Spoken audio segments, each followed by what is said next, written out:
Panguva ino it seems like people have ignored aiwa mambus stay away aiwa neshutdown yakakuliwa up nabombshogeza ndisanapinda mashoko ari kuuya panapa achitsanangurwa kuti all over Zimbabwe the situation yakamira sei according to the shutdown yakakuliwa up nabombshogeza. Umoziva kuti is a fair brand ari kuuya panapa achienda against the rule yemutungamiriri wenyika nobva subscribe like on the bell icon.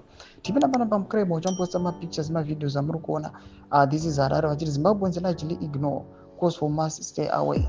Calls by blessed guests for both formal and informal workers to shut down the economy starting today appear to have been largely ignored. Vanoposta mapictures vachiratidza kuti aiwa yes muCBD mune vanhu ende makomita buses arimo, vanhu varatidza kuti vari kuenda kubasa even though musiri fully filled sezvazvinomboitwa asi zviratidza kuti people that are active.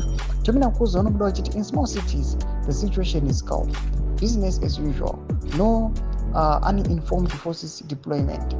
However, causal intel unit has picked up security intel officers deployed on every street with notebooks recording all business outlets who are on stay away.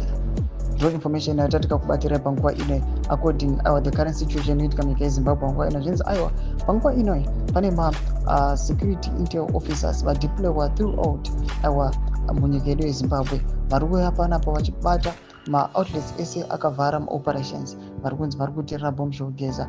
But right now kuri kunzi aiwa mune mamwe maguta mune vanhu avo vashoma varamba vari kudzimba asi muri kuno kwaunzi maCBD mune vanhu aiwa vari kuita ma-operations emabusinesses avo. Tudze mafungiro enyu muri kudii pamusoro pechitiko ichi. Pinda comment section medu mudze mafungiro enyu. Subscribe or like, chit on the bell icon.